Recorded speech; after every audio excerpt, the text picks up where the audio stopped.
বড় অজ্ঞানী, বড় মূর্খ। মূর্খ কেন বলে? যে নিজের ভালো বোঝে না, তাকে মূর্খ ছাড়া তো কিছু বলা যায় না বাবা। বলে নিজের ভালো বুঝি না, এই যে গাড়ি বাড়ি করছি, টাকা সঞ্চয় করছি, পয়সা ইনকাম করছি, লোকে সর্বনাশী করছি, সিটিংবাজি করছি, নিজের ভালোর জন্য নয়। বলল বাবা, মৌমাছি না সারাটা জীবন কত কষ্ট করে কাঁটার সঙ্গে যুদ্ধ করে ক্ষত বিক্ষত হয়ে রক্তাক্ত হয়ে ফুল থেকে মধু তুলে নিয়ে আসে, কিন্তু মৌমাছির ভাগ্যে কি মধু সেবা করা হয়? হয় না। মধু হরণকারী ব্যক্তিরা এসে ওই মৌমাছিকে পুড়িয়ে তার চাক নিংড়ে তারা মধু আস্বাদন করে। তেমনি তুমি এই যে গাড়ি বাড়ি করছো না, তোমার মৃত্যুর পর ওই মৌমাছির মতোই তোমাকে পুড়িয়ে তোমার নিজের ছেলে মেয়েরা বাড়িতে এসে তোমার সঞ্চিত চাক নিংড়ে তারা মধু আস্বাদন করবে, কিন্তু তোমার কথাই তারা ভুলে যাবে। এটাই হচ্ছে সংসার। মাগো, সংসারের প্রতিটা মানুষ চায় আমাকে দাও দাও দাও। যতক্ষণ দিতে পারবেন এদের কাছে ভালোবাসা পাবেন। টাকা ফুরিয়ে যাক, ভালোবাসার সঙ্গে বিদায় নেবে। সংসারটা এমনই, এরা শুধু চায়, কখনো দেয় না। কেমন জানেন? আসতে দেখবেন ছেলের যখন টাকার প্রয়োজন হয়, আসতে বাপের কাছে আসে, দাঁত বার করে হাসতে হাসতে আসে, বাবা ও বাবা বলো 2000 টাকা দেবা। যদি বললেন না হবে না, জানি জানি তুমি আমারে দেবে কেন, আমি তো তোমার কেউ হই না, তাহলে জন্ম দিয়েছিলে কেন? সঙ্গে সঙ্গে আলাদা রূপ। চাওয়ার বেলায় দাঁত বার করে হাসে, না দিতে পারলেই গেল। বইয়ের যখন জামদানি শাড়ি কেনার ইচ্ছা হয়, আমদানি না জামদানি, জামদানি শাড়ি কেনার ইচ্ছা হয়, জীবনে কিন্তু বরের সঙ্গে একটা মিষ্টি করে কথা বলে না। আপনাদের এখানে হয় কিনা আমি জানি না, হয়, তবে আমাদের ওখানে ঘরে ঘরে হয়। দেখবেন যখন জামদানি শাড়ি কেনার ইচ্ছা হয়, জীবনে বরের সঙ্গে একটা মিষ্টি করে কথা বলে না। যখন ওই শাড়ি কেনার ইচ্ছা হয়, আস্তে আস্তে কাছে যায়, ও সোনা সোনা আমার একটা জামদানি শাড়ি কিনে দেবে। যদি বলেন না হবে না, জানি জানি তুমি আমারে দেবে কেন, পাশের বাড়ির বইয়ের বেলা আছে, নিজের বোনের বেলা আছে, আমার বেলা নেই, জানতাম তুমি আমারে দেবে না। সঙ্গে সঙ্গে আলাদা। এটাই হচ্ছে সংসার। এই সং একে করেছি সার, আর আমার গোবিন্দ তাকে করেছি অসার। এই জন্যই আমাদের এত দুঃখ কষ্ট সহ্য করতে। অতএব মহাপ্রভু জানতেন কলির মানুষ বড় অজ্ঞানী, বড় মূর্খ, বড় শিশু। অতএব আমি যদি পিতৃ পরিচয়ে পরিচিত হই, এই নোংরা মাখানো কলির মানুষকে আমি কোলে করতে পারবো না। কারণ দেখবেন ছেলেকে বাবাও ভালোবাসে, আবার মাও ভালোবাসে, কিন্তু ছেলে যদি নোংরা মেখে বাবার কাছে গিয়ে বলে বাবা একটু কোলে না, বাবা কিন্তু নেয় না। চ চ মায়ের কাছে চ, মায়ের কাছে চ। মা যদি খেতেও বসে, বাৎসল্য প্রেমে সন্তানকে বুকে টেনে ধরে। এবার সুন্দর করে ধুয়ে মুছে পরিষ্কার করে নতুন জামা কাপড় পরে একটা কাজলের টোপ দিয়ে ছেড়ে দেয়। বাবা তখন মোটর সাইকেলে করে নিয়ে ঘুরঘুর করে ঘুরে বেড়ায়। তাহলে পরিষ্কার করে মা, আর স্বাদ মেটায় বাবা। অথবা মহাপ্রভু ভাবলেন আমি যদি পিতৃ পরিচয়ে পরিচিত হই, এই নোংরা মাখানো কলির মানুষকে আমি কোলে করতে পারবো না। তাই মাতৃ পরিচয়ে পরিচিত হয়ে শচীর নন্দন গৌর হয়ে মায়ার পাকে হাবুডুবু খাওয়া কলির মানুষকে উদ্ধার করার জন্য তিনি গৌর হয়ে এসেছেন। জানেন আমরা না ভবসাগর পার হওয়া সাঁতার ভুলে গিয়েছি, সেই কারণে আমাদেরকে এত কষ্ট দুঃখ সহ্য করতে হচ্ছে। ভবসাগর পার হওয়া সাঁতার ভুলে গিয়েছি। কেমন? এক গেজেটেড অফিসার নদী পার হচ্ছে, তার নিজের গর্ভের কথা মাঝিকে শোনাচ্ছে। জানো মাঝি, আমি একজন গেজেটেড অফিসার, মাঝি বলে, হ্যাঁ আপনি শিক্ষিত মানুষ, তো তোমাকে কটা প্রশ্ন করব, বলতে পারবে? বলে বলো। আচ্ছা বলো তো দিন রাত হয় কেন? ও তখন বলছে, স্যার আমি মূর্খ মাঝি, বলতে পারবো না। আচ্ছা বলো তো জোয়ার ভাটা হয় কেন? না স্যার আমি পড়াশুনো শিখিনি, স্কুলে যাইনি, বলতে পারবো না। নিতাই গৌর হরি বল। কৃষ্ণ গৌর হয়ে এসেছেন, তোমরা হরি নাম করো। আমরা বড় বেঈমান গো মা, কথা দিয়ে এসেছিলাম তার নাম করব, পৃথিবীতে এসে ভুলে গেলাম। কেমন বাবা হাটে যাবে, আস্তে কথা নয়, হাটে যাবে, বোঝা মাথায় নিয়েছে, ছোট্ট যত্নের ছেলে বাবার হাতটা ধরেছে, বাবা আমাকে একটু নিয়ে যাবে? কোথায়? হাটে। তা বাবা বলল, খোকা ওখানে তো প্রচন্ড ভিড়, ওখানে গেলে তুমি হারিয়ে যাবে। ছেলে বলল, বাবা কথা দিলাম নিয়ে চলো, তোমার হাত আমি ছাড়বো না। এবার ছেলের কথা বিশ্বাস করে বাবা ছেলেকে হাটে এনেছে, বোঝাটা নামাতে যাবে, হাতটা ছাড়া পড়েছে। এবার ছেলে বিভিন্ন রকম দোকান দেখছে, শপের দোকান, ফুচকার দোকান, মিষ্টির দোকান, আর কি দোকান, চাউমিনের দোকান, এইসব দোকান দেখতে দেখতে ছেলে বাপের কথা ভুলে গিয়েছে। এবার যখন সন্ধ্যা হয়েছে তখন বাপের কথা মনে পড়েছে, তখন বাবা বাবা বলে কাঁদছে। এমন সময় এক মিষ্টির দোকানদার জিজ্ঞাসা করছে, এই খোকা তুই কাঁদছিস কেন? বলে আমার বাবা হারিয়ে গিয়েছে। বলে, ওরে বাবা হারায়নি, হারিয়েছিস তুই। দেখবেন বাবা মা সন্তানকে মানুষ করে, সন্তান বড় হয়ে বাবা মাকে ভুলে যেতে পারে, কিন্তু বাবা মা ভিক্ষা করে খেলেও সন্তানের কথা কোনোদিনও ভুলতে পারে না। হরি বল হরি বল। অতএব বাবা হারায়নি, হারিয়েছিস তুই। তা তুই এক কাজ কর, তুই এক জায়গায় দাঁড়িয়ে কাঁদ, নইলে তুইও তোর বাবাকে খুঁজে বেড়াবি, তোর বাবাও তোকে খুঁজে বেড়াবে, কেউ কাকে পাবে না। এবার এই মিষ্টির দোকানদারের কথা শুনে যেই না এক জায়গায় দাঁড়িয়ে কাঁদছে, আর এদিকে বাবা তো ছেলে হারিয়ে পাগল হয়ে গিয়েছে। ছেলেকে খুঁজতে খুঁজতে দেখতে পেয়ে সে বুকের ভিতরে ধরে, উভয় কি আনন্দ। জানি তাই বলছে, আচ্ছা বলো তো অমাবস্যা পূর্ণিমা হয় কেন? না স্যার আমি মূর্খ মাঝি, বলতে পারবো না। দেখ তুমি কিচ্ছু জানো না, চালাও নৌকা। যেই না নৌকা মাঝপথে এসেছে, ভীষণ কালা বৈশাখী, নৌকা ডুবে যায় ডুবে যায়। অফিসার বলে, মাঝি নৌকা যে ডুবে যাচ্ছে।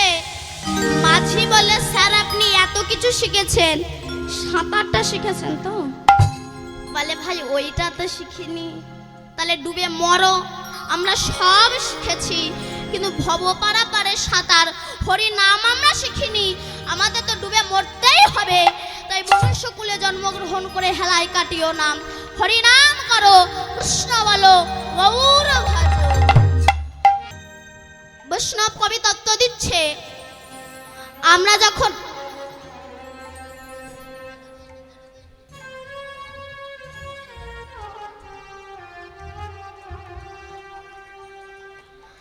কীর্তন চলাকালীন আসরে কেউ আসবেন না, আসরে কেউ আসবেন না।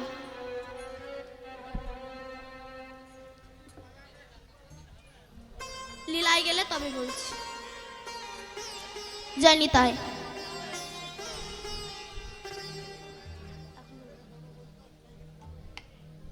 রাধে আস্তে, হরে কৃষ্ণ।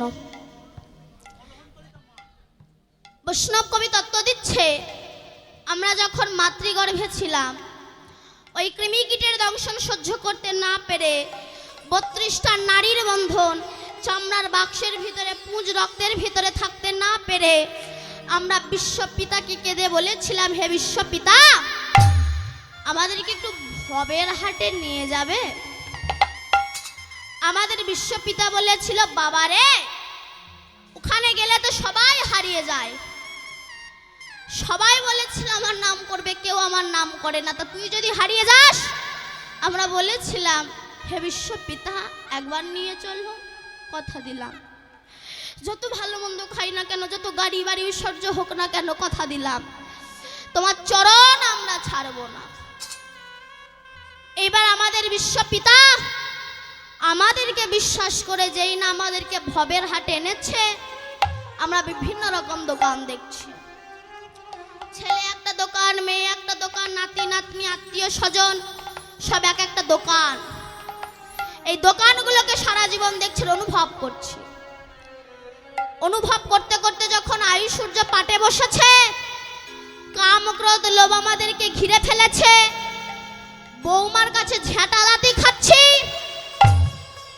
জগতে কিছু কিছু মানুষ আছে দেখবেন, শেষ বয়সে গিয়ে ঝেঁটা খায়, লাথি খায়, জুতো খায়, তবুও মনের ভুলেরা গৌর গোবিন্দের নাম করতে চায়। কেন? 9 বছরের ছেলে হরি নাম করে, কিন্তু 80 বছরের বুড়ো রাস্তার মোড়ে বসে তাস খেলে। 9 বছরের ছেলেকে দেখে উপহাস করে বলছে, আই খোকা, এত সকাল সকাল নেমে পড়লি? তা বাচ্চার ছেলেটা বলছে, জেঠু, পথটা তো অনেক দূর, তাই আমি সকাল সকাল নেমে পড়েছি। তুমি আর দেরি করো না, তুমিও নেমে পড়ো, তুমি যত দূর যেতে পারো। ও হরি ভজন করবে না, তাস খেলবে, ঝাঁটালাতি খাবে, কিন্তু ও হরি ভজন করবে না। এখানে যদি কেউ এমন ব্যক্তি থাকেন রাস্তার মোড়ে বসে তাস খেলেন, আছেন নাকি কেউ? আছেন? আছে, তবে বলা যাবে না। যদি থাকেন, ও হয়তো আমার কথা শুনলে তাদের গা হাত পা একটু একটু জ্বালা করতে পারে। কারণ আমার কথা কিছু কিছু মানুষের সহ্য হয় না, কেন জানেন? কারণ আমার কথাগুলো তার চরিত্রের সঙ্গে মিশে যায়, তো ওই কারণে আমার কথা কিছু কিছু মানুষের সহ্য হয় না। তারা বলে সব ভালো হলো, তবে এটা বলা ঠিক হলো না, কেন? তার চরিত্রের সঙ্গে মিশে গিয়েছে তাই। মাগো, শিশুকাল ছাড়া হরি ভজন হয় না।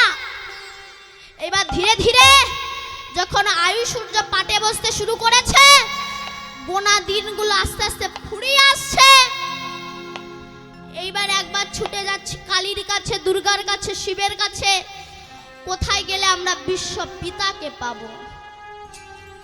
আমাদের গুরুদেব বলল, বাবা রে, কালী দুর্গা শিব বিশ্বকর্মা কোথাও গেলে বিশ্ব পিতাকে পাবি না। তুই এক কাজ কর, এক জায়গায় দাঁড়িয়ে। তত্ত্ব কি বলছে? ভগবানের মূর্তির সামনে এক জায়গায় দাঁড়িয়ে কাঁদ, দেখবি তোর বিশ্ব পিতা তোকে ঠিক তুলে নিয়ে যাবে। এবার এই গুরুবাক্য শিরোধার্য করে জেনে এক জায়গায় দাঁড়িয়ে কাঁদছি, সেই সময় আমার বিশ্ব পিতা এই হারিয়ে যাওয়া সন্তানগুলোকে ধরার জন্যে, মায়ার ঝাঁটালাতি খাওয়া থেকে বাঁচানোর জন্যে বলরামকে করেছে নিতাই, আর স্বয়ং কৃষ্ণ হয়েছে গৌর, যার মধ্যে নাই কোনো কৃষ্ণ ভজন, যার মধ্যে নাই কোনো কৃষ্ণ সাধন, যে জানে না কিভাবে আমার গোবিন্দ চরণে একটা তুলসী পাতা অর্পণ করবে, হরি বল, হরি বল। যে হা নিতাই বলে কাঁদতে পারে না, হা গৌর বলে একটু চোখের জল ফেলতে পারে না, সে কেমন করে আপনাদের মতো ভক্ত সম্মুখে বলবে ভগবানের সেই মধুর নাম? কারণ সে হেন বগার সমুদ্রবদ্ধ, আর সেই সমুদ্রের ভিতরে লুকিয়ে রয়েছে গোবিন্দের সেই তত্ত্বরূপী রত্ন। আমার মতো একজন অনুপযুক্ত ডুবুরির পক্ষে সম্ভব নয় সমুদ্র গর্ভ থেকে সেই তত্ত্বরূপী রত্নকে তুলে এনে আপনাদের সামনে প্রচার করব। তবে মা পারি, আপনাদের মতো ভক্ত পদধূলা মাথায় নিয়ে, গৌর গোবিন্দের আশীর্বাদ মাথায় নিয়ে, আমার গুরুদেবের আশীর্বাদ মাথায় নিয়ে শুরু করব আমি আমার গোবিন্দের সেই মধুর নাম। নিতাই গৌর হরি বল। হরি বল। শ্রীমান মহাপ্রভু গৌরাঙ্গ সুন্দর শ্রী সচির নন্দন গোলক বৈকুণ্ঠ ধাম পরিত্যাগ করে আসতে শ্রীধাম নবদ্বীপে কলিহত জীবকে উদ্ধার করবে বলে কলির অনাচারী অত্যাচারী পাপাচারী দুরাচারী ব্যভিচারী কৃষ্ণ ভোলা মহির্মুখী জীব এদেরকে উদ্ধার করার প্রত্যাশায় বৃন্দাবন ধাম পরিত্যাগ করে এই কলিজীবের দুঃখ হেরি যিনি যমুনা তট বিহারী সুদর্শন চক্রধারী কংসের বংশ ধ্বংসকারী পুতনা বক্ষণকারী রাস ও রসের নর্তনকারী রায় সংকুটের বংশীধারী ব্রজধাম পরিহরি শ্রীধাম নবদ্বীপে অবতরী নামের ডালি মাথায় করি কলিজীবের পায়ে ধরি ঝরাইয়া নয়নের বাড়ি বলে একবার বলো তোমরা গৌর হরি।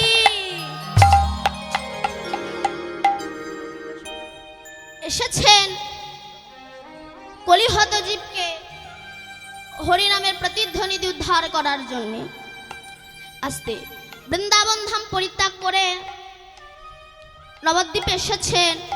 শ্রীধাম নবদ্বীপে শচীগর্ভ সিন্ধু মাঝে রাধা ভাব সমান্বিতে কৃষ্ণ রূপ চন্দ্র আমার গৌর হরি আবির্ভূত হয়েছেন। হরি বল হরি বল।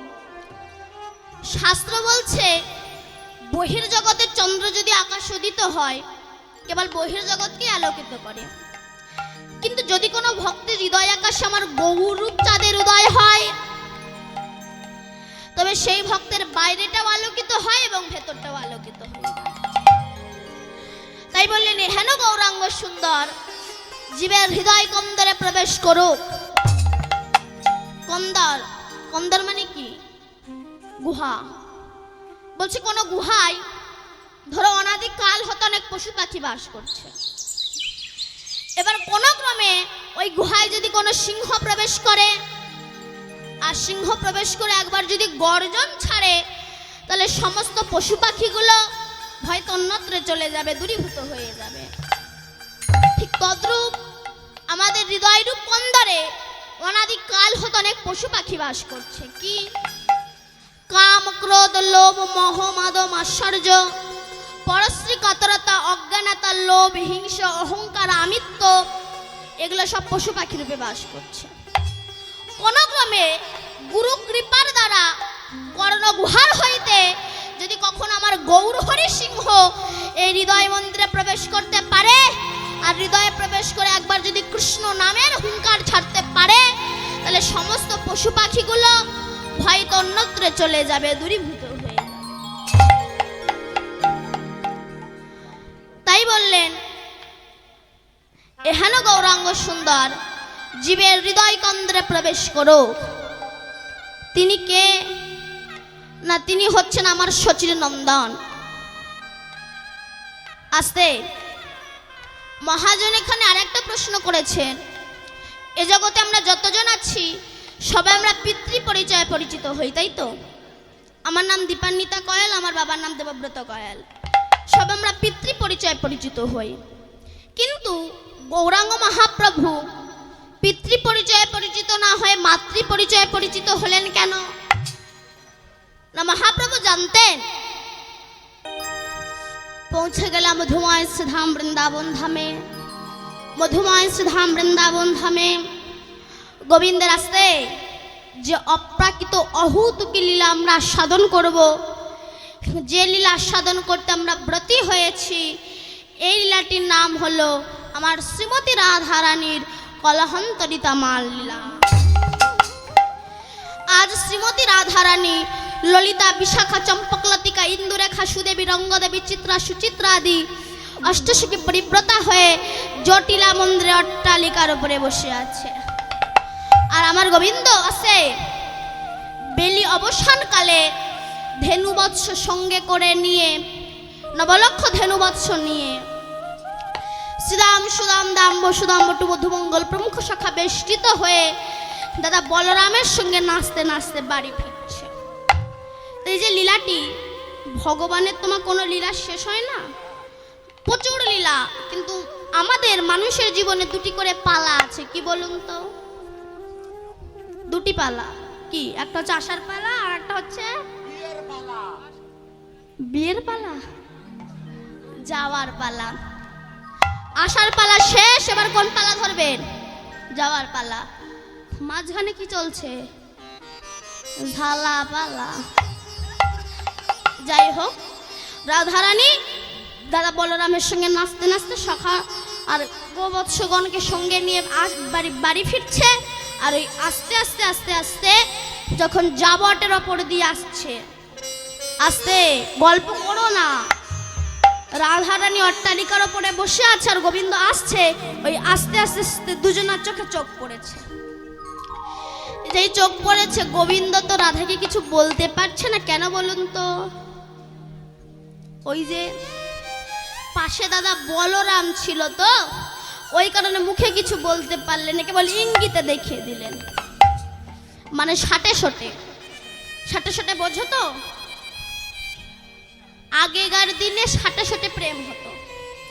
আগেকার দিনে তো মোবাইল ছিল না, এখন যেমন হ্যালো সব গেল, তখন তো তা ছিল না। তখন সাটে সোটে প্রেম হতো, মানে চোখের ইশারায় প্রেম হতো। তো সাটে সোটে বোঝো মা? তোমাদের তো বোঝা দরকার, তোমাদের সময় তো হ্যালো ছিল না। বোঝো না? না আমি দেখিয়ে দেবো, বলো। আমি দেখিয়ে দিই সাটে সাটেটা। এই চোখের ইশারায় যে কাজটাকে করা হয়, এটাকে সাটে সাটে বলা হয়। তা গোবিন্দ ইঙ্গিত করছে কেমন? কেশ স্পর্শ করেছে আর 10টা আঙ্গুল দেখিয়ে চলে গিয়েছে, অর্থাৎ কেশ স্পর্শ করেছে মানে কেশর কুঞ্জে, আর 10টা আঙ্গুল দেখিয়েছে মানে 10 দণ্ডে। রাত্রি 10টার সময় আমি তোমার কুঞ্জে যাব, কেশর কুঞ্জে, তুমি কুঞ্জ সাজিয়ে আমি আসব। এই বলে গোবিন্দ চলে গেল। যেই চলে গেল, অমনি রাধারানী সবাইকে ডেকে, চাই ললিতা, আই বিশাখা, আই চম্পকলতা, আমার দিকে তাকা।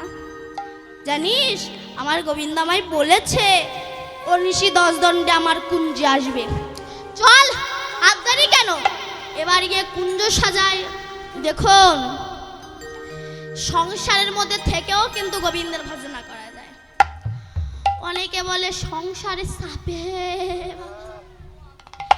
ভগবানের ভজন করতে পারি না, ভুল। আস্তে, ঢেকি চেনেন? ঢেকি, ঢেকিও চেনেন না? চেনেন? কি করে তাতে? ইট ভাঙে, ধান ভাঙে। এ মনে হয় খিচুড়ি স্কুলেও যায়নি। এক সময় বলে বৃন্দাবনে যাওয়ার সময় কৃষ্ণ কৃষ্ণ বলতে হয়, ঢেকিতে ইট ভাঙে। কি চাল ভাঙে, ধান ভাঙে, চাল কোটে কিংবা চিড়ে কোটে। দেখবেন একজন ওই ঢেকির পেছনে লাথি মারার, একজন ঘরের ভিতরে হাত দিয়ে ঘুরে দেয় না?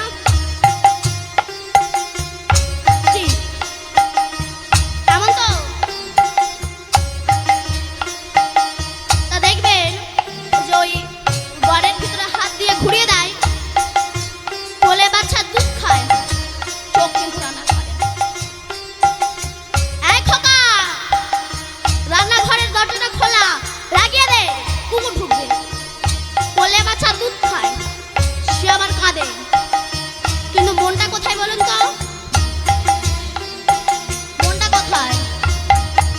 ঢেকিতে, ঢেকির ঘরের ভিতরে। কোলে বাচ্চা দুধ খায়, চোখ রান্না ঘরে রয়, ঢেকির কোনায় মন রয়। তাই হাত ক্ষতি হলো না ভাই। ওই গড়ের ভিতরে থেকে যদি মন উঠে যেত, তবে ঢেকি পড়ে হাত চূর্ণ বিচূর্ণ হয়ে যেত। হরি বল, হরি বল। তেমনি সংসার করো, স্বামী সেবা করো, পুত্র প্রতিপালন করো, মনটা গোবিন্দ চরণে দিয়ে দাও, নিতাই গৌর হরি বল বলে গোবিন্দের কৃপা হবে। হরি বল। আস্তে। তাই রাধারানী সখীদেরকে নিয়ে গেছে কুঞ্জ সাজাবে বলে। এইবার যেই কুঞ্জ সাজাতে গিয়েছে, রাত্রি 10টার সময় কৃষ্ণ রাধার কাছে আসবে। এখন আসতে গেলে ওই রাধার কুঞ্জে আসতে গেলে পরে চন্দ্রাবলীর কুঞ্জ, চন্দ্রাবলীর কুঞ্জ পেরিয়ে তবে তো রাধার কুঞ্জে যেতে হয়, তাই না? তা গোবিন্দ ভাবছে যদি চন্দ্রাবলী একবার ধরে ফেলে আমায়, তবে তো আমায় যেতে দেবে না। তাই নুপুরকে বলল, নুপুর তুই বাজিস না। নুপুর বলছে আমি কি করব বলো, আমার তো বাজাই কাজ। এবার গোবিন্দ যখন রুনুঝুনু শব্দ করতে করতে আসছে, ওই নুপুরের আওয়াজ পেয়ে চন্দ্রাবলীর একটা সখী ছিল যার নাম হচ্ছে পদ্মা। চন্দ্রাবলী পদ্মাকে বলল, যা তো পদ্মা, ওই মনে হয় ওই কৃষ্ণ, যা যা ওকে গিয়ে ধর। এসে ধরেছে। কৃষ্ণ কোথায় যাচ্ছ? নিশ্চয়ই তুমি রাধার কুঞ্জে যাচ্ছ না? না, আজ আমি যখন তোমায় ধরেছি আর আজ আমি ছাড়বো না, চলো কৃষ্ণ আমার কুঞ্জে। এই চন্দ্রাবলী আর রাধারানীরা কিন্তু জ্যাঠতো খুঁড়তো বোন, মানে রাধারানীর বাবারা তো তিন ভাই, বৃষভানু, সুভানু আর চন্দ্রভানু। তো চন্দ্রভানু রাজার মেয়ে হচ্ছে চন্দ্রাবলী, বৃষভানু রাজার মেয়ে হচ্ছে রাধারানী, আর সুভানু রাজার ছেলে হচ্ছে সুবল। চন্দ্রাবলী রাধার উপরে রাগ ছিল, কেন না গোবিন্দ তুমি প্রতিদিন রাধার কুঞ্জে যাও, কই আমার কাছে তো একবার আসো না। গোবিন্দ একদিন যদি আমি তোমাকে পাই, এমন করে ভালোবাসবো না তুমি রাধার কথা জনমের মতো ভুলে যাবে। তাই বলল কৃষ্ণ চলো আমার কুঞ্জে। কৃষ্ণ বলে, চন্দ্রাবলী আজ আমায় ছেড়ে দাও, কথা দিলাম কাল এসে তোমার মনোবাসনা পূর্ণ করে যাব। কিন্তু বলো তো ভগবানকে পেলে কি কেউ ছাড়ে? ছাড়ে না। চন্দ্রাবলী বলল, হে গোবিন্দ, এই পথে নীতি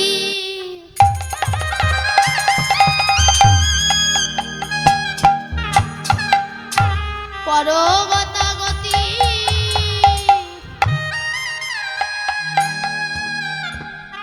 নুপুরের ধনেশ্বরে, আরে এই পথে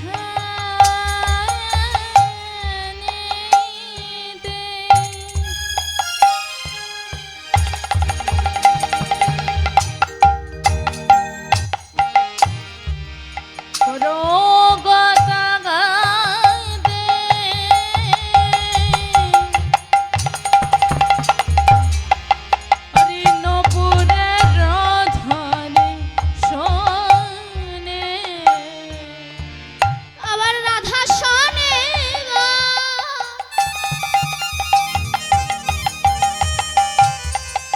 আবার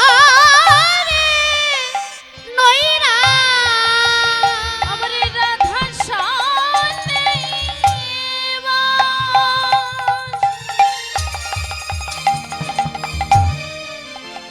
আমার আমারে নইরা রাধা শোনে বাস, আমারে নয়রা, রাধে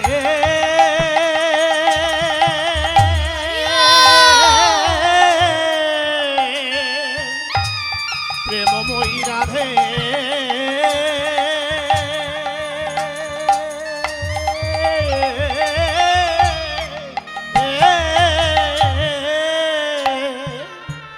রাধা শানে বস আমারই নইরা, আমি বলছি একাকিনী,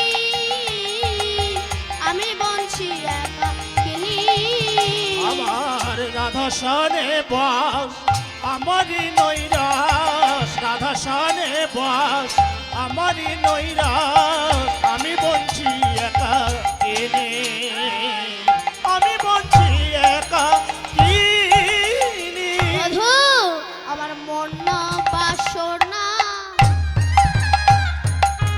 পূরণ করার, মন বাসনা পূরণ কর, মন বাসনা পূরণ কর, ওই মন বাসনা পূরণ কর,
জরে তনুতা তল জাগরে নিশি গেল, জাগরে নিশি গেল। বলে জানো তো কাল না আমার মদন জ্বর হয়েছিল, তো ওই মদন জ্বরে সারা রাত জেগেছিলাম, তো ওই কারণে মুখটা এমন ঝামরের মতো হয়ে গিয়েছে। সখীরা বলছে আচ্ছা এইবার বলো তো নখনির গত ক্ষত বক্ষসী দেওয়াল কোন নারী, নখনির গত ক্ষত বক্ষসী দেওয়াল কোন নারী। ও গোবিন্দ তোমার বুকে এমন নখের আঁচড় এলো কোথা থেকে? ওই যে চন্দ্রাবলী গোবিন্দকে পেয়ে বাহ্যিক স্মৃতি শুনে খাম চেয়েছে তো, তা গোবিন্দ ওই যে চতুর্বুদ্ধি বার করতে সময় লাগে না, তাই গোবিন্দ বলছে জানো তো কণ্ঠকে তনু ক্ষত বিক্ষত, কণ্ঠকে তনু কত বিক্ষত, তোহে ঢুরাইতে গরি, তোহে ঢুরাইতে গরে। আরে কণ্ঠকে তনু কত বিক্ষত, কণ্ঠকে তনু কত বিক্ষত, তোহে ঢুরাইতে গরি, তোহে ঢুরাইতে গরি। বলছে জানো তো কাল আমার বাছুর হারিয়ে গিয়েছিল, ওই মাঠের মানে ঘুম পাচ্ছে, তোমার ঘুম পেয়েছে? আপনাদের অসুবিধা হচ্ছে না তো, কষ্ট হচ্ছে না তো তোমাদের? ঠিক আছে জয়নি তাই বলছে কাল আমার একটা বাছুর হারিয়ে গিয়েছিল, তা ওই সন্ধ্যাবেলা বাছুর খুঁজতে বেরিয়েছিলাম, তো অন্ধকারে বুঝতে পারিনি ওই কাঁটা বাগানের উপরে পড়ে গিয়েছিলাম, ওই কারণে গায়ে কাঁটার দাগ। সখীরা বলছে আচ্ছা এইবার বলো তো সিন্দুর ঘাই আলকা পরি চন্দন কাহা গেল, আরে সিন্দুর পরে অলকা পরি চন্দন কাহা গেল, সিন্দুর ঘাই আলকা পরি চন্দন কাহা গেল, সিন্দুর কাহে অলকা পরি চন্দন কাহা গেল। ও গোবিন্দ তোমার মুখে চন্দন কোথায়? মুখ ভর্তি করে এমন করে সিঁদুর মেখেছো কেন?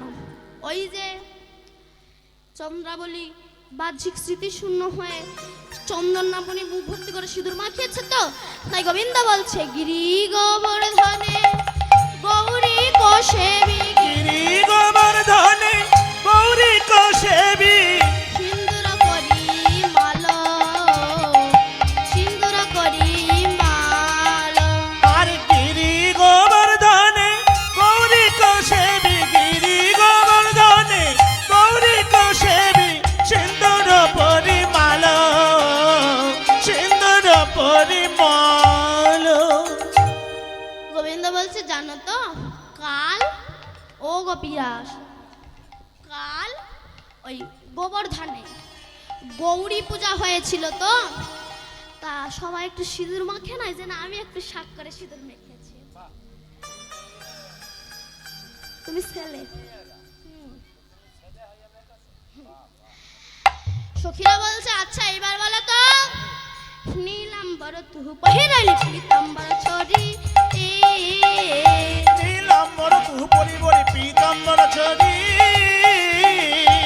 ও গোবিন্দ তুমি তো পরো হলুদ বস্ত্র, তা আজ হঠাৎ নীল বস্ত্র পরেছো কেন? গোবিন্দ বলছে এই রে এবার কি বলবো, কি বলবো, কিন্তু এই যে চতুর না বুদ্ধি বার করতে সময় লাগে না, তাই বলছে হ্যাঁ মনে পড়েছে কি অগ্রজ সহে পরিবর্তিত, এই অগ্রজ সহে পরিবর্তিত, নন্দালয়ে ভরি, নন্দালয়ে ভরি। আর এই অগ্রজ সহে পরিবর্তিত, এই অগ্রজ সহে পরিবর্তিত, নন্দালয়ে ভরি, নন্দালয়ে ভরি। বলছে শোনো কাল আমি আর আমার দাদা এক বিছানায় শুয়েছিলাম, তো তা সকালবেলা বুঝতে পারিনি দাদার কাপড় পরে চলে এসেছে, ওই কারণে নীল বসন পরে এসেছে। সখীরা বলছে, ও গোবিন্দ, সে ঘরে বুঝি আলো ছিল না? গোবিন্দ বলছে, হ্যাঁ আলো ছিল, তবে বলে আলো ছিল বটে জ্ঞান ছিল না। আলো ছিল বটে জ্ঞান ছিল না, আলো ছিল বটে জ্ঞান ছিল না। এই আলো ছিল বটে জ্ঞান ছিল না। আচ্ছা, তোমার জ্ঞান ছিল না, কিন্তু আমাদের তো তা দেখে মনে হয় না। কেন? সত্যি করে তুমি বলবে, এটা দাদার শাড়ি না দিদির শাড়ি? দাদার শাড়ি না দিদির শাড়ি, দাদার শাড়ি না দিদির শাড়ি? এই দাদার শাড়ি না দিদির শাড়ি। দিদি দিদি দিদি দিদি গন্ধ বেরোয় দিদির শাড়ি। দিদি দিদি গন্ধ বেরোয় দাদার শাড়ি না দিদির শাড়ি। সত্যি করে বলো তো, দেখে মনে হয় না? মনে হয় কি দাদার শাড়ি? মনে হয় এটা দাদার শাড়ি? হ্যাঁ, দিদি দিদি গন্ধ বেরোয় দাদার শাড়ি না দিদির শাড়ি। এই দিদি দিদি গন্ধ বেরোয় দাদার শাড়ি না দিদির শাড়ি। গোবিন্দ বলছে, না না না না না না না না, ওটা আমার দাদারই শাড়ি, দাদার শাড়ি। এইবার বলো তো, অঞ্জনকায় গণ্ডস্থল হৃদিখণ্ডনীয় ধরে। ও গোবিন্দ, তোমার ঠোঁটে এমন কামড়ের দাগ এলো কোথা থেকে? ভাবো তো, একটার পর একটা প্রশ্ন করে যাচ্ছে। গোবিন্দ আর কোনো উত্তর খুঁজে পাচ্ছে না। উত্তরের প্রতি উত্তর দিতে উত্তরের প্রতি উত্তর দিতে পরাজয় শশী শেখরে, পরাজয় শশী শেখর। আরে উত্তরের প্রতি উত্তর দিতে, উত্তরের প্রতি উত্তর দিতে পরাজয় শশী শেখরে, পরাজয় শশী শেখরে। বলি নাগর আমার হার মেনেছে, এই নাগরে আমার হারে মেনেছে, নাগর আমার হার মেনেছে। এই নাগরে আমার হারে মেনেছে। এই উত্তরের প্রতি উত্তর দিতে নাগরে আমার হারে মেনেছে। সখীরা বলে, বেরিয়ে যাও, বেরিয়ে যাও এখান থেকে। রামকে কথা দিয়ে অন্য কুঞ্জে বেরিয়ে গিয়েছিলে, বেরো বেরো বেরো বেরো বেরো, চলে যাও। রাধারানী ভাবছে, গোবিন্দ ভাবছে, সখীদের চরণেও যখন ঠাঁই হলো না, রাধারানীর চরণেও যখন ঠাঁই হলো না, এ প্রাণ আমি আর রাখবো না। এই বলে গোবিন্দ ছুটতে ছুটতে চলেছে। কোথায় জানি তাই। রাধা রাধা রাধা বলি জলে ঝাঁপে দিল, রাধা রাধা রাধা বলি জলে ঝাঁপে দিল, রাধা রাধা বলি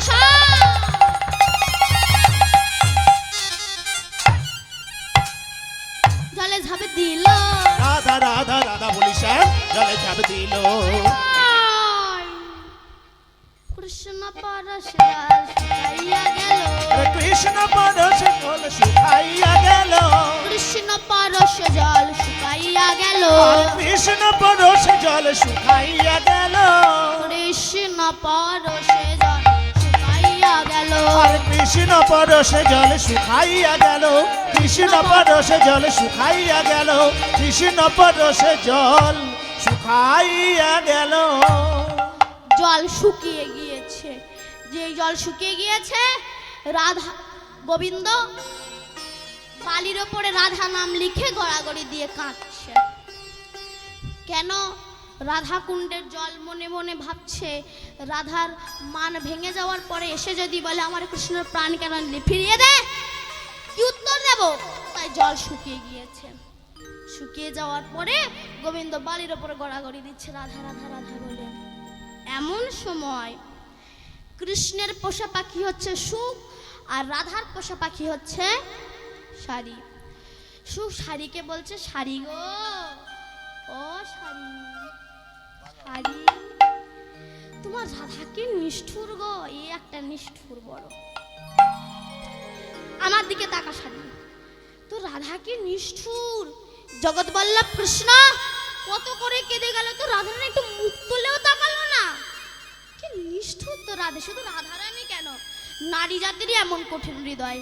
যেই বলেছে এমন সময় সুখ মুখে শুনি ধ্বনি কইছে ন বচন, আরে সুখ মুখে শুনি ধ্বনি কইছে ন বচন, সুখ মুখে শুনি ধ্বনি কইছে ন বচন। বচন আর সুখ মুখে শুনি ধ্বনি কইছেন বচন আপনার চরণ পদে করে নিরীক্ষণ আরে আপনার চরণ পথে করে নিরীক্ষণ চরণেতে কৃষ্ণ পদ পদ্ম না দেখিয়া আর চরণেতে কৃষ্ণ পদ পদ্ম না দেখিয়া হানাথ বলে উঠিল কাঁদিয়া আরে হানা তো বলি উঠিল কাঁদিয়া ওই রে আমার বধূ কই কইরে আমার বধূ কইরে রে আমার বধূ কই কইরে আমার বধূ কইরে এই তো ছিল কোথায় গেল কই রে আমার বধূ কই এই তো ছিল কোথায় গেল কইরে আমার বধূ কইরে ললিতা বিশাখা এখানেই তো আমার গোবিন্দ ছিল গেল কোথায় বলে রাধে তুই যে মান করেছিলি না তোর মানে তোর গোবিন্দ থেকে তো ছেড়ে চলে গিয়েছে কত করে কেঁদেছিল তুই তো তাকে চরণে ঠাই দিস না তাই সে তোকে ছেড়ে চলে গিয়েছে রাধারানী বলছে চলে গিয়েছে বলে হ্যাঁ তোকে ছেড়ে চলে গিয়েছে আস্তে তাই সখীরা বলল রাধে তুই রাজার মেয়ে বলে তোর অহংকার না একে রাজার কুমারী তাহাতে গোয়ারিতে কি প্রীতি রয় উঠে আই বিশাখা রায় থাকুক একা ওর কাছে থাকা ভালো নয় কৃষ্ণ হেন ধন যে করে হিলম তার কি জীবনের আশ তারে বেঁচে কি ফল মরণ মঙ্গল কহে দ্বিজ চণ্ডীদাস রাধে রাধে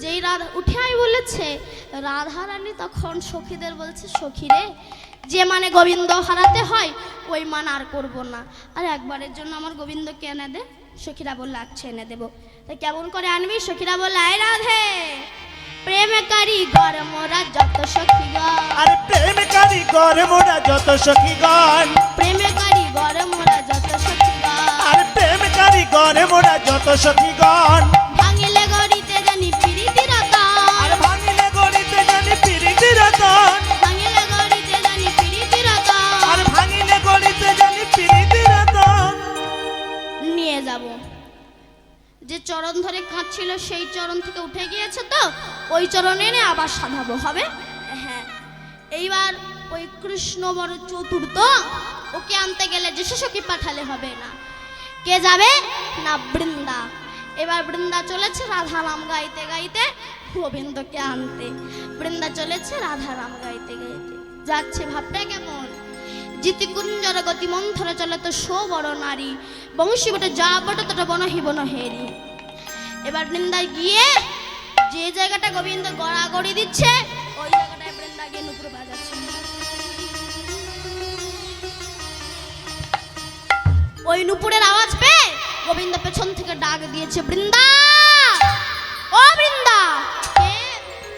আমি কৃষ্ণ কৃষ্ণ তুমি আমায় পেছন থেকে ডাকলে কেন আমার যাত্রা তুমি অশুভ করে দিলে তো ও বৃন্দা এই বনের মাঝে তুমি কি করতে এসেছো বৃন্দা বলছে তোমায় বলতে হবে আমি কেন এসেছি বলো না গো বৃন্দা বলছে আমি ফুল তুলতে এসেছি ফুল তুলতে এসেছো কিসের জন্য বলে মান রানীর পূজা হবে তাই ফুল তুলতে এসেছি গোবিন্দ বলে পৃথিবীতে বহু দেবদেবীর নাম শুনেছে মান রানীর তো নাম শুনিনি বাবা শুনেছেন শুনেছেন তো তার পূজায় কি ফুল লাগে বলে তার পূজায় কৃষ্ণকলি ফুল লাগে পেয়েছো বলে পেয়েছিলাম তবে গত নিশীতে সেটা ঝরে পড়ে গিয়েছে মানে কৃষ্ণের কথা বলছে আচ্ছা সে যাই হোক আমার রাধারানী কি আমার কোনো কথা বলেছে বলে না না তুমি তাকে কথা দিয়ে যাওনি তাই সে তো রাগ করেই বসে আছে গোবিন্দ বলল বৃন্দা কিছু করলে কি আমার রাধার মান ভাঙানো যেতে পারে বৃন্দা বলে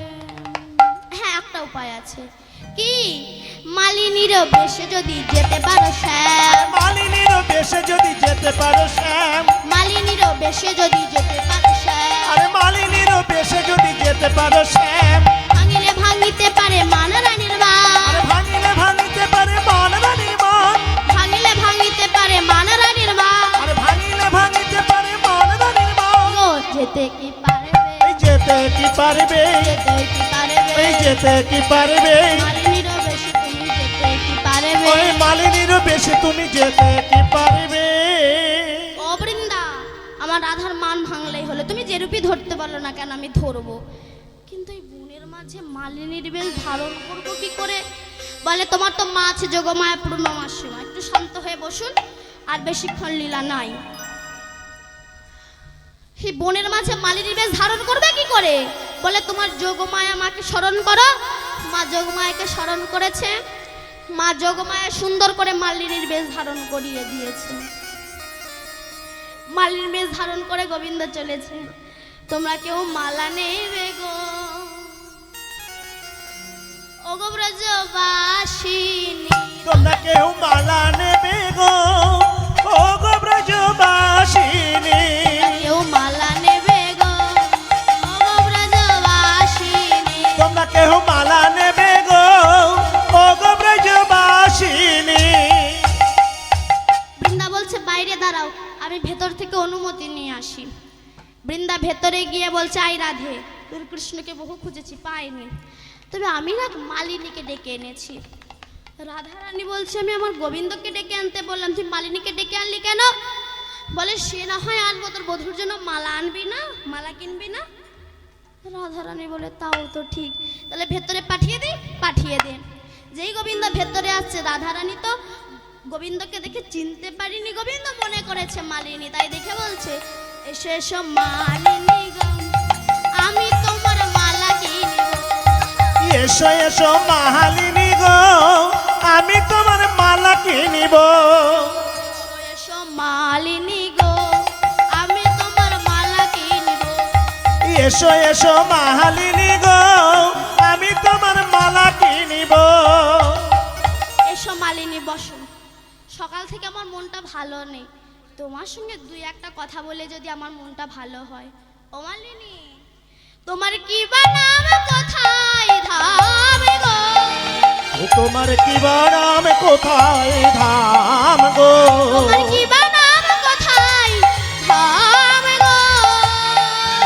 তোমার কি বারাম, কোথায় ধাম গো? শুনে পড়ান শীতল করি গো। তোমরা কেউ মালা নেবে গো, ও গো ব্রজবাসিনী। তোমরা কেউ মালা নেবে গো, ও গো ব্রজবাসিনী। তোমার নাম কি গো মালিনী? গোবিন্দ বলল, যা, আমি তো নাম ঠিক করে আনিনি, তো কি বলবো? তা গোবিন্দ ভাবছে, চতুর্থ বুদ্ধিবার করতে সময় লাগে না, তাই বলল, আমার নাম হরি মালিনী। শোনো শোনো ওরা যে নন্দিনী, আমার নাম হরি মালিনী, শোনো শোনো ওরাজ নন্দিনী। আচ্ছা, তোমার নাম হরি মালিনী?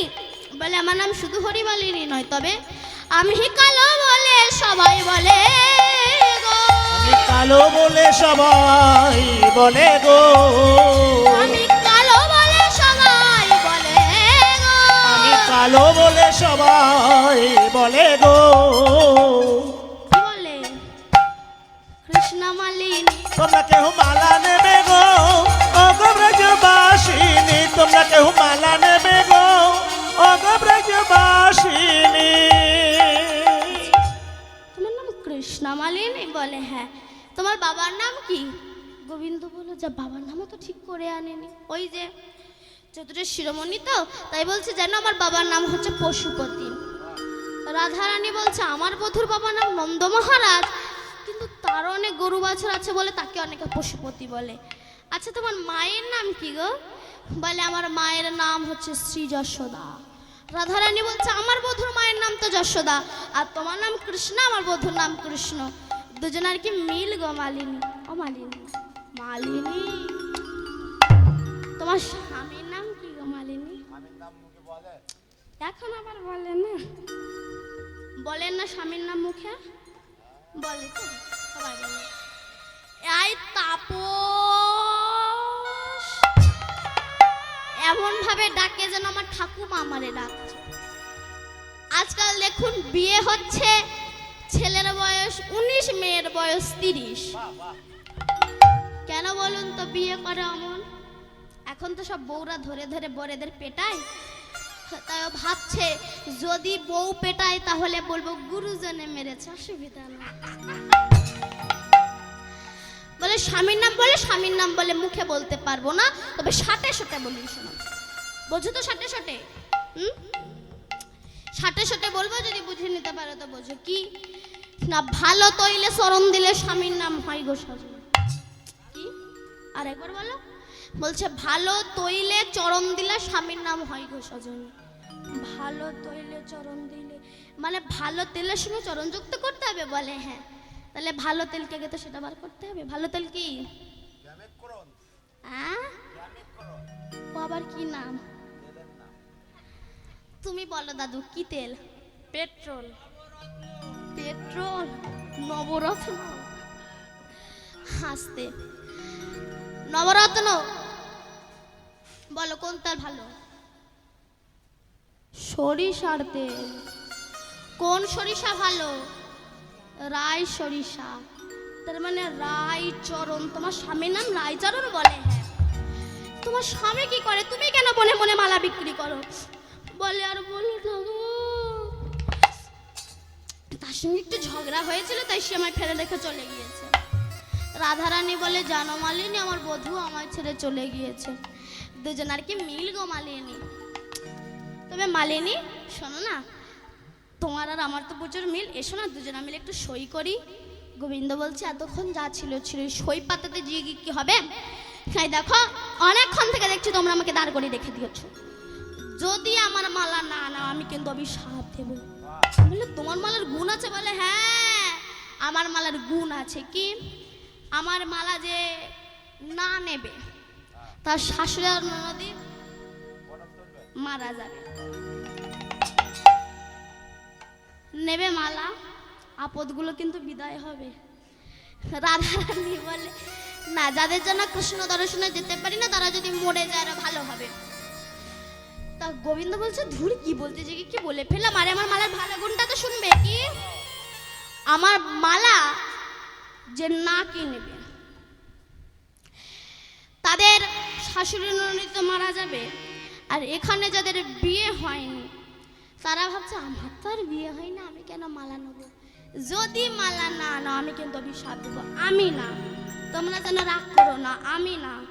গোবিন্দ বলছে রাধারানীকে শোনো, আমার মালা যে না নেবে যাদের বিয়ে হয়নি তারা যদি না নেয় তাদের অভিশাপ দেবো। কি অভিশাপ দেবো জানো?